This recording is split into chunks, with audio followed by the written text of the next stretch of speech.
Hey there everyone, my name is Kratika and I am your economics educator at ExamVert. So today we will be learning demand and its determinants. It is the lecture 1 of microeconomics. So stay tuned, let's get started. So first of all, what is demand? सबसे पहले आती है demand की definition of the demand. तो demand की definition में ही इसके 3 major components को हम डिस्कस कर लेते हैं. तो the first component is desire of that commodity. I am using commodity here alone, but here is goods and services. Goods and services both are included in the demand. So desire of that commodity is the first component. Second component is willingness to spend, and the third component is sufficient purchasing power. So what it says that कि अगर आप किसी भी चीज़ की demand करते हैं, अगर आपकी किसी भी चीज़ की मांग है, we are studying it in economic sense, तो आपको उस चीज़ को पसंद आना चाहिए, आपको उस चीज़ को पाने की इच्छा होनी चाहिए. That is our desire. The second thing is sufficient purchasing power. Sufficient purchasing power, that means you must have enough amount of money in order to purchase that commodity. अब इन दोनों के साथ साथ आपको विलिंगनेस टू स्पेंड भी important है. Willingness to spend क्या कहती है कि आपकी उस चीज़ पर खर्च करने की इच्छा भी होनी चाहिए. For example, you want something, you have money also to purchase it. आप उसको खरीद भी सकते हैं, आपके पास परचेसिंग पावर भी है, but you are not willing to spend because of your miserness, because of parents ने नहीं खरीदने देना है, और बहुत सारे रीजंस हो सकते हैं. सो इधर अगर कोई एक कंपोनेंट भी मिसिंग होता है तो वो सिर्फ एक वांट बन के रह जाती है.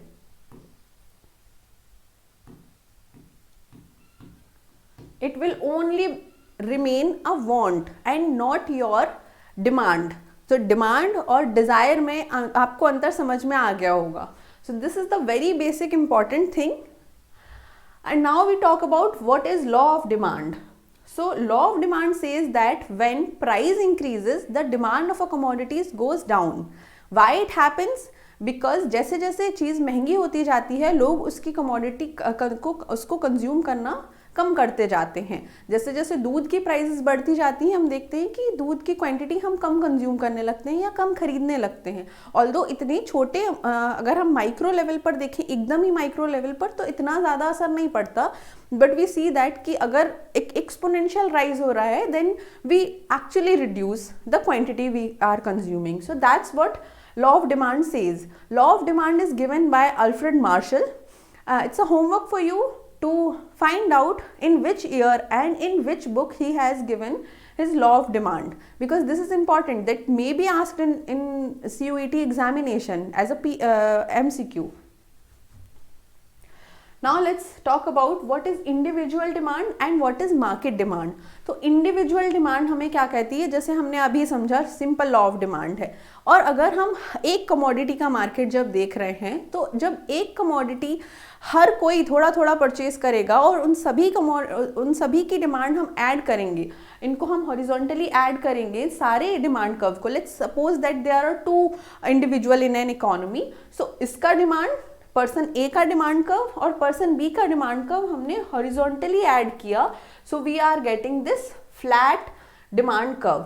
सो always remember that market demand curve will always be flatter than the individual demand curve. This may be asked, keep in mind. Now let's talk about what are the determinants of demands. तो determinants मतलब कि क्या वो चीज़ें हैं जो एक चीज़ की डिमांड, कोई एक कमोडिटी यानी गुड्स एंड सर्विस की डिमांड इंश्योर करता है, किन कारणों से हम उसकी डिमांड करते हैं. The first thing is taste and preferences. आपके टेस्ट एंड प्रेफरेंसेस का आपकी डिमांड पर काफ़ी ज़्यादा असर पड़ता है. For example, if you do not like eating sweets, तो आप उसकी डिमांड कभी नहीं करेंगे, आप कभी चॉकलेट्स नहीं खरीदेंगे. If you don't like spicy food, you won't demand it. So taste and preference of an individual play a very crucial role. Second thing is income. The very important thing is income. Income अगर person की ज़्यादा होगी, definitely उसकी demand ज़्यादा रहेंगी, है ना, and compare to the person who is not earning और the person who has lesser income. For example एक मर्सरीज की डिमांड जिस पर्सन की उतनी ज़्यादा इनकम होगी वही कर सकता है। The person who is earning just minimum wages ही never demand Mercedes. The third important component is price of related goods. अब रिलेटेड गुड्स क्या कहलाते हैं? रिलेटेड गुड्स में दो इंपॉर्टेंट टाइप के गुड्स आते हैं जो कि हैं सब्स्टिट्यूट गुड्स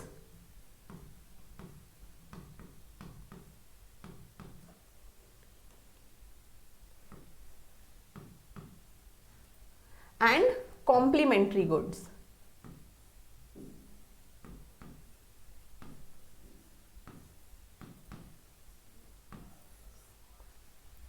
तो सब्स्टिट्यूट गुड्स बेसिकली क्या होते हैं? For example tea and coffee, these are two good examples of substitute goods, और DSLR camera or your phone camera can be a good example of substitute goods. Why I am saying this? Because they both do the same purpose for us. हम दोनों चाय और coffee दोनों को ही as a beverage consume करते हैं in the same manner. हम phone के कैमरे से भी हम पिक्चर्स ही शूट करते हैं और DSLR कैमरे से भी हम पिक्चर्स ही शूट करते हैं या वीडियोज़ ही बनाते हैं। So they both are substitute goods. तो इनकी जो प्राइजेज होंगी उनसे इस पर हमारी जो गुड है उसकी प्राइस पर असर पड़ेगा। फॉर एग्जांपल अगर फ़ोन के कैमरे बहुत अच्छी क्वालिटी के कैमरे होने लगे और उनकी प्राइसेस कम हैं तो people prefer to buy phone camera for their taking picture and for shooting their videos more than that of demanding DSLR camera. And this is the very common phenomena that you people observe, that every person has phone in their hands. They are using it for multiple purposes but also specifically for taking pictures, and they are not like so many people do not have DSLR camera for just for the sake of taking pictures and shooting videos. तो यहाँ पे हमारा ये चीज़ proof हो जाती है कि क्योंकि एक उन दोनों सब्सटीट्यूट में से जो सस्ता है, जिसकी प्राइस कम है या वो ज़्यादा यूटिलिटी प्रोवाइड कर रहा है, तो people prefer to buy that particular good. So price of substitute goods play a very crucial role. Now let's talk about what are complementary goods. Complementary goods वो होते हैं जो एक साथ कंज्यूम किए जाते हैं. ये एक के बदले एक नहीं होते, ये एक साथ कंज्यूम किए जाते हैं. For example car and petrol. Why car and petrol? जब पेट्रोल की प्राइसेस बढ़ती जाएंगी तो लोगों को लगेगा अरे कार खरीदना तो काफ़ी महंगा थिंग है, because car itself is a costly thing, expensive thing. Again उसका फ्यूल इतना एक्सपेंसिव है. So people prefer to demand the cars less. तो इसलिए just because petrol and car are two complementary goods, there are ample of example like pen and paper. अगर paper की prices बढ़ती जाएंगी तो पेन की जो डिमांड होगी वो ऑटोमेटिकली घटती जाएगी. ऑल्दो दे आर, इनकी इलास्टिसिटी पे भी डिपेंड करता है, और हम डिटेल में इनकी क्रॉस प्राइस इलास्टिसिटी और क्रॉस प्राइस इलास्टिसिटी को ध्यान से समझेंगे, जिससे हमें ये जो सब्सटीट्यूट और कॉम्प्लीमेंट्री का कॉन्सेप्ट है वो और भी डीप में समझ में आएगा. So the fourth component is consumer expectation about prices. Consumer expectations play a very very crucial role. How? क्योंकि फॉर एग्जाम्पल आपको अगर लग रहा है कि इन नियर फ्यूचर इस चीज़ की प्राइजेस बढ़ जाएंगी, तो आप क्या करोगे, उस चीज़ को अभी खरीद लेना ज़्यादा सही समझोगे. सो यहाँ पर हमारा टाइम एलिमेंट ज़्यादा क्रूशियल रोल प्ले करने लग जाता है कि अगर लोगों को लगेगा कि इन the near future it may go up, अगर इसकी प्राइसेस बढ़ जाएंगी तो वो होल्ड करने लग जाएंगे. आपने देखा होगा कि घरों में क्या होता है कि रेनी सीजन आने से पहले लोग अनियन का स्टॉक करना स्टार्ट कर लेते हैं, अनियन को होल्ड करना स्टार्ट कर लेते हैं अपने घरों में, क्योंकि उन्हें पता है in the near future they are expecting that कि इसकी जो प्राइस है, इस कमोडिटी की प्राइस है, वो ज़्यादा बढ़ जाएगी. सो उससे उनकी जो प्रेजेंट डिमांड है वो बढ़ जाती है. एंड अगेन जब उसकी प्राइस बढ़ जाएगी तो as per the law of demand उसकी डिमांड घट जाएगी. So this is the very important parameter. Expectation अभी in microeconomics is a very small thing, but जब हम macroeconomics पढ़ेंगे तो expectation का रोल कितना ज़्यादा crucial होता है आपको धीरे धीरे पता चलेगा. In the theory of Keynesian economics, the entire Keynesian economics is based on this expectation thing, market expectation thing. And then comes to the number of consumer in the market. ये कैसे हमारा डिटर्मिनेंट है demand का, let's understand. जब किसी भी good की prices ठीक है, अगर किसी कंट्री में पॉपुलेशन ज़्यादा है तो उसे एक बड़ा मार्केट देखा जाता है। ऐसा बोला जाता है ना कि India is a big market for European countries.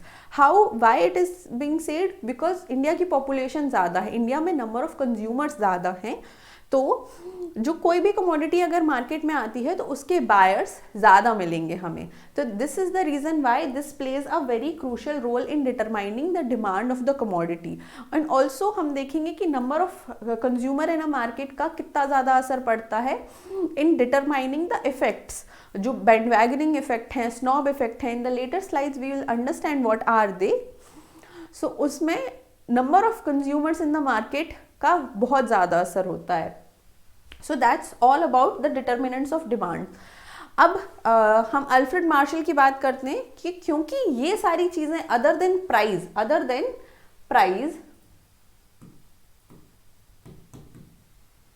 these all the things are also affecting the demand of the commodity, but जो अल्फ्रेड मार्शल थे वो उनको सिर्फ डिमांड और प्राइस का रिलेशन स्टैब्लिश करना था, तो उन्होंने एक वर्ड दिया सेक्टरल पैरेलल्स, सेक्टरस पैरेलल्स। और इस टर्म के अंदर इसका मतलब ये होता है कि आपने जो बाकी सारे अदर डिटर्मिनेंट्स हैं जो डिमांड को अफेक्ट कर रहे हैं, इम्पैक्ट कर रहे हैं, इन्फ्लुएंस कर रहे हैं, हमने उन सभी को कांस्टेंट मान लिया। हमने मान लिया कि इनकम कांस्टेंट है, हमने मान लिया कि टेस्ट एंड प्रेफरेंसेस कांस्टेंट हैं, वो चेंज नहीं हो रहे हैं, कंज्यूमर्स की एक्सपेक्टेशन नहीं बदल रही है, population is remaining constant, that means number of consumers in the market are remaining constant, and also जो प्राइजेस ऑफ रिलेटेड गुड्स हैं, be it substitute goods, be it complementary goods, इन सभी की प्राइजेस स्टेबल है। तो इन सारे assumption को हम बोलते हैं sectoral parallels. Okay, now let's talk about this shift and movement of the demand curve. एक थंब रूल में आपको बताऊं, it's a very short and very common trick, that is कि हमें जब शिफ्ट और मूवमेंट को देखना होता है इन द डिमांड, तो हम क्या करते हैं, बस ये देखते हैं कि अगर so now let's talk about what are shift and movement in the demand curve. तो हम अब जान लेते हैं कि डिमांड में इंक्रीज होना और क्वांटिटी डिमांडेड में इंक्रीज होने में क्या अंतर होता है, because there is a lot of confusion. I know that it is a very basic thing, लेकिन सिली मिस्टेक्स यहीं पे होती हैं। In the examination you may get confused between the term increase in demand and increase in the quantity demanded, and you may make mistakes. तो हमें basics को काफ़ी ज़्यादा स्ट्रॉन्ग करने की ज़रूरत है।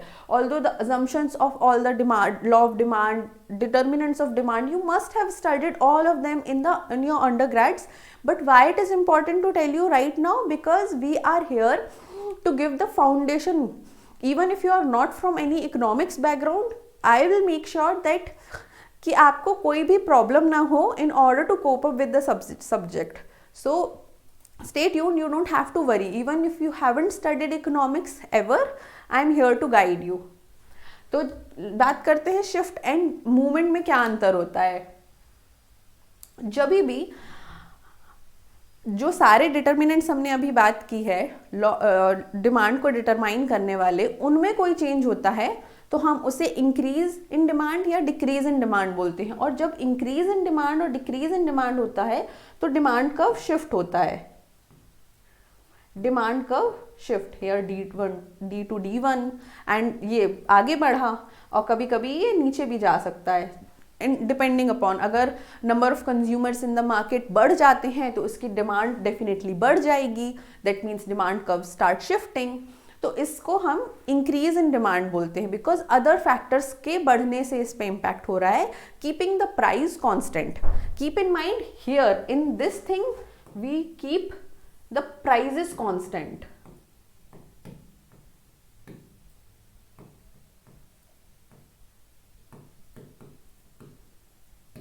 and keeping the other things, other determinants vary, and in these things we are varying. Let's see what is या तो यहाँ पे जब हम क्वांटिटी डिमांडेड में इंक्रीज देखते हैं तो हम बोलते हैं कि जब प्राइस बढ़ेगी, फॉर एग्जांपल प्राइस यहाँ बढ़ी तो क्वांटिटी डिमांडेड यहाँ से घट गया, ओके। सो यहाँ से ये प्राइस बढ़ी एंड वी सी दैट जो डिमांड कर्व था वो यहाँ से यहाँ शिफ्ट हो गया है, और प्राइस के बढ़ने से सिंपली अगर हम यहाँ से देखें तो ये डिमांड कर्व यहाँ पे आ गया है। In for this price level the demand is here, got it. So ये अगर प्राइस में कोई चेंज आता है, प्राइस वेरीज,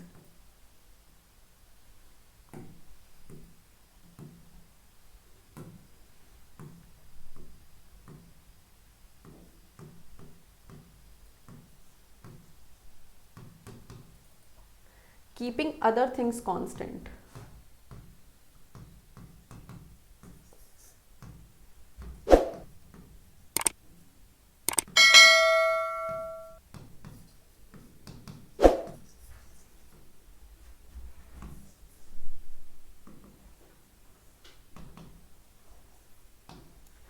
तो जब हम प्राइस को वेरी करते हैं और बाकी सारी चीज़ें कांस्टेंट होती हैं तो हम देखते हैं increase in the quantity demanded. मगर हम प्राइस को जब हम कांस्टेंट कंज्यूम करते हैं और बाकी चीज़ें वेरी कर रही होती हैं तो हम देखते हैं shift in the demand curve, और उसको हम इंक्रीज इन डिमांड बोलते हैं। I hope it is clear for you. Now let's talk about the interesting thing, that is bandwagoning effect. तो bandwagoning का क्या मतलब होता है? bandwagoning का सिंपली मीनिंग होता है भेड़ चाल। भेड़ चाल से हम क्या जानते हैं? भेड़ कैसे चलती हैं? एक के पीछे एक के पीछे एक ऐसे ही चलती है ना। फॉर एग्जाम्पल डोमिनो कैसे गिरता है? Domino, this is one domino, this is another, then another. तो एक अगर गिरा तो बाकी सारे गिरे, तो इस इफेक्ट को हम बैंडवैगनिंग इफेक्ट बोलते हैं। और इसका इकोनॉमिक्स में क्या रोल है, लेट्स अंडरस्टैंड। तो जब भी क्या होता है, कुछ ऐसी कमोडिटीज़ होती हैं जिनका साइकोलॉजिकल इफेक्ट लोगों पे पड़ता है। Economics is nothing about studying consumer psychology, so that's what we are studying here. We are studying कि कैसे साइकोलॉजिकल फिनोमेना से इकोनॉमी पे इम्पैक्ट पड़ता है। तो क्योंकि कुछ गुड्स पर साइकोलॉजिकल इम्पैक्ट इस तरीके से होता है कि sometimes some people have this, और उनको देख के दूसरे पीपल उसको डिमांड करने लग जाते हैं। आपने किसी को देखा, किसी को एक पर्टिकुलर चीज़ यूज़ करते हुए, you start feeling that I must also have this thing and you start demanding it. And this phenomena on an, जब हम पूरे मार्केट लेवल पर इसको अप्लाई करके देखते हैं तो इसको हम बोलते हैं बैंडवैगनिंग इफेक्ट। बैंडवैगनिंग इफेक्ट में क्या होता है? बैंडवैगनिंग effect refers to the desire or demand for a good by a person who want to be in the style because possession of a good in the fashion and therefore many other have it. दूसरे बहुत सारे लोग इसको own करते हैं and इसलिए आप उसको लेना चाहते हो, ये हमारा बैंडवैगनिंग इफेक्ट होता है। जैसे मैं एक रियल लाइफ एग्जांपल दूं आपको। फिजिट स्पिनर हुआ करता था when I was in school, there was a fidget spinner, एक खिलौना होता है, और इनिशियली कुछ लोगों के पास था वो, लेकिन सबने देखा कि सब लोग खेल रहे हैं इससे, तो अचानक से बहुत सारे लोगों के पास बहुत सारे फिजिट स्पिनर होने लगे। तो ये एक फिनोमेना है बैंडवैगनिंग इफेक्ट का। या आप देखेंगे कि बहुत सारी चीज़ें होती हैं, for example in school stationery you must have seen this, कि किसी के पास अगर कोई एक पर्टिकुलर डिज़ाइन का पेन है या फाउंटेन पेन है तो people start, all of the other students start buying just because they want to look relevant. They don't want to feel excluded. In the same way, अगर एक office place है and if all the girls are wearing lipstick, so if one girl is not wearing, she start also doing so because she want to feel relevant in the situation. That's a very lame example, but that's true. It happens, and that's what teaches us bandwagoning effect. Now let's talk about another psychological phenomena that impact consumer demand, and that is snob effect. Snob effect क्या होता है? Snob effect का मतलब ये होता है कि एक ऐसी चाहत हर एक इंसान की जो बाकी लोगों से डिफरेंट दिखना चाहता है। ये बैंडवैगनिंग इफेक्ट से काफ़ी ऑपोजिट है। बैंडवैगनिंग इफेक्ट इंड्यूस करता है कि बाकी सब लोग इसको यूज़ करें और स्नॉब इफेक्ट में ये होता है कि अगर बहुत सारे लोग किसी एक चीज़ को यूज़ कर रहे हैं तो वो पर्सन यूनिक दिखने के लिए उसको नहीं यूज़ करेगा. This is one thing. Snob effect में लोग ऐसे चीज़ों की, यूनिक चीज़ों की डिमांड करते हैं जो उन्हें बाकियों से अलग बनाए, जिनको बाकी नॉर्मल लोग नहीं पजेस करते. People want to own these things. जैसे कि कोई एक पर्टिकुलर पेंटिंग हो गई, तो क्या होता है कि लोग पैब्लो पिकासो की और जो फेमस पेंटर्स हुए उनकी पेंटिंग्स को क्यों डिमांड करते हैं? क्योंकि वो बाकियों से डिफरेंट दिखना चाहते हैं. वो ये दिखाना चाहते हैं कि दैट आई हैव डिफरेंट, मेरे अलग शौक हैं, मैं बाकियों से अलग हूँ. And that's why they demand for different things, even though उनकी कोई यूटिलिटी फुलफिल नहीं हो रही है. और वी कैन से दैट कि उनकी इसी चीज़ में यूटिलिटी फुलफिल हो रही है कि वो बाकियों से अलग दिख रहे हैं just by owning these things. तो इसलिए उनको बोलते हैं स्नॉब इफेक्ट. और हम माइक्रो इकोनॉमिक्स में इसको क्यों पढ़ते हैं? Because micro economics is a theory of consumer, a firm, और how business decisions are taking place. तो लोग क्या करते हैं, जो कॉरपोरेशंस हैं, कंपनीज हैं, वो अपने प्रोडक्ट को डिफरेंट बनाने की कोशिश करती हैं so that people start buying them in order to look different. तो यहाँ पे स्नॉब इफेक्ट के कारण लोग उनकी चीज़ें खरीदेंगी, और बैंडवैगनिंग इफेक्ट के कारण लोग, एक ने देखा कि उसके पास भी है, let's buy, I also want it. तो उस बैंडवैगनिंग इफेक्ट के कारण उसकी जो डिमांड होगी वो बढ़ती जाएगी. तो now let's understand the graphs of bandwagoning effect and snob effect. Let's first understand how snob effect works. Snob effect के केस में this is the market demand curve, this is the individual demand curve. For example, there are 50 quantities are being consumed in the market at this price. But what happens that just because दूसरे लोग इसको consume करते हैं और लोगों को अब ये यूनिक कम लग रहा है, so what they will do, they reduce their demand. क्योंकि ये काफ़ी कॉमन हो गया है तो वो अपनी डिमांड रिड्यूस कर देंगे, है ना. तो दैट मीन्स इसमें जो डिमांड है वो घटती है. ज़्यादा लोग इसको यूज़ कर रहे हैं तो उससे उसकी डिमांड घटती है. So we are seeing that अगर ज़्यादा क्वांटिटीज़ की कंज्यूम हो रही हैं तो डिमांड का शिफ्ट हो रहा है इनवर्ड. क्यों शिफ्ट हो रहा है? क्योंकि डिमांड कम हो रही है, मार्केट में उस चीज़ की डिमांड कम की जा रही है. और जब हम सारे इंडिविजुअल्स की डिमांड को ऐड करेंगे ना, तो हमें मिलेगा ये जो मार्केट डिमांड कर्व है. तो in this case, snob effect के केस में ये बात आपको ध्यान रखनी है कि जो मार्केट डिमांड कर्व है वो मोर इनइलास्टिक होता है compared to the bandwagoning effect. Okay, and now let's understand what the graph of bandwagoning effect says. Let's see. तो जब कोई एक पर्सन, कोई एक, फॉर एग्जाम्पल 10 इंडिविजुअल डिमांड कर रहे हैं 10 units of that commodity at this price, लेकिन इन लोगों को देख के, इन 10 लोगों को देख के 10 और लोगों ने इसकी डिमांड वो कर दी, डिमांड करना स्टार्ट कर दिया. सो वी सी दैट यहाँ इसका जो ग्राफ है वो शिफ्ट कर जाएगा. उन 20 लोगों को देखते हुए और भी लोगों ने इसकी डिमांड करना स्टार्ट कर दिया, और ऐसे ऐसे ये बढ़ता जाएगा. सो this is the individual demand curve of different individual. और जब हम इसको ऐड करते हैं और हम मार्केट डिमांड कर्व लेके आते हैं तो हमें ये फ्लैट मिलता है. आप देख रहे हैं इंडिविजुअल डिमांड कर्व से ये कितना ज़्यादा फ्लैट है. तो यहाँ पर हम बोलते हैं in case of bandwagoning effect जो डिमांड कर्व है वो फ्लैट होता जाता है, मतलब उसकी इलास्टिसिटी जो है वो बढ़ती जाती है. It start becoming more elastic. Got it? उसके बाद आता है एक और डिफरेंट फिनोमेना जो कि स्नॉब इफेक्ट की तरह है. उसको बोलते हैं हम Veblen effect. Veblen effect is an abnormal market behavior where the consumer purchases the higher priced goods whereas similar low priced good but not identical substitutes are available. तो जहाँ पर भी परफेक्ट सब्सटीट्यूट्स नहीं अवेलेबल होते हैं, for example black और blue pen जैसे perfect substitute हैं, वैसे परफेक्ट सब्सटीट्यूट अवेलेबल नहीं होते हैं, तो इवन दो सम सब्सटीट्यूट्स अवेलेबल हैं, लो प्राइस सब्सटीट्यूट अवेलेबल हैं, but still people prefer to buy the more expensive thing in order to look rich. तो ये जो साइकोलॉजिकल फिनोमेना है इसको हम वेबलिन इफेक्ट बोलते हैं, और ये मिस्टर वेबलिन ने हमें दिया था, तो इसलिए उनके नाम के कारण हम उनसे वेबलिन इफेक्ट के नाम से जानते हैं, और इसे हम कॉन्स्पिशियस कंजम्पशन भी जानते हैं, तो के नाम से भी जानते हैं। तो ध्यान रखिए, conspicuous theory of conspicuous consumption अगर पूछ लिया जाए तो आप क्या बोलेंगे कि it was given by Veblen.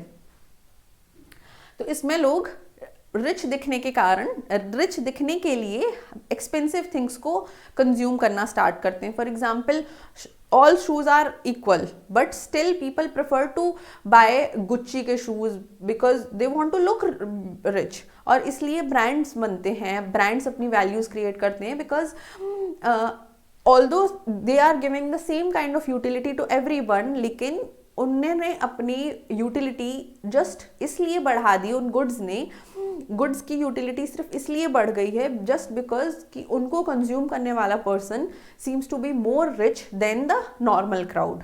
तो ये फिनोमेना हमारा कहलाता है वेबलिन इफेक्ट। सी, आपको अब पता चल रहा होगा कि कैसे साइकोलॉजी हमारी इकोनॉमी को इम्पैक्ट करती है, द साइकोलॉजिकल बिहेवियर हमारी इंडिविजुअल डिमांड्स और हमारी day to day economic decision making को इम्पैक्ट करते हैं।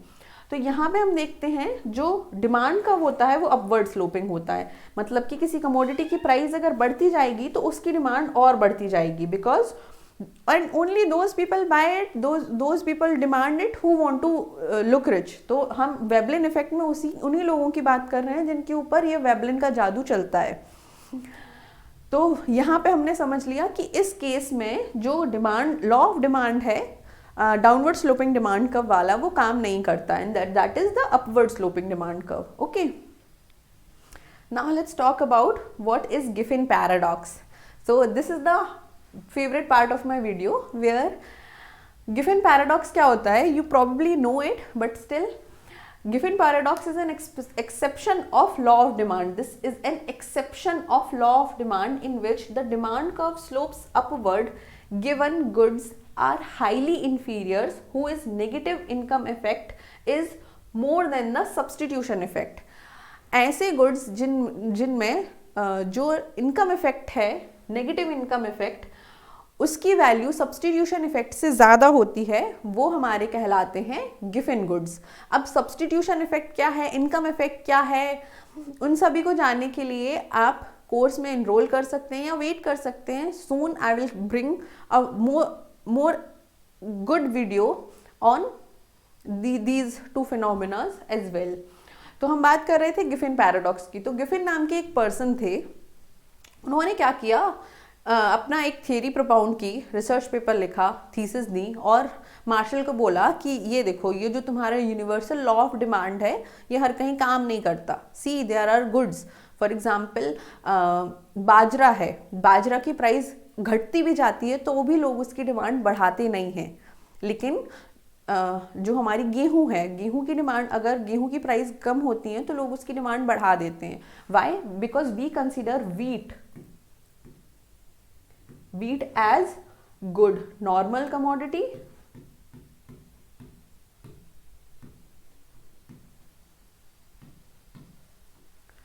और barley or maize, I don't know what to say to bajra, as inferior or giffen good।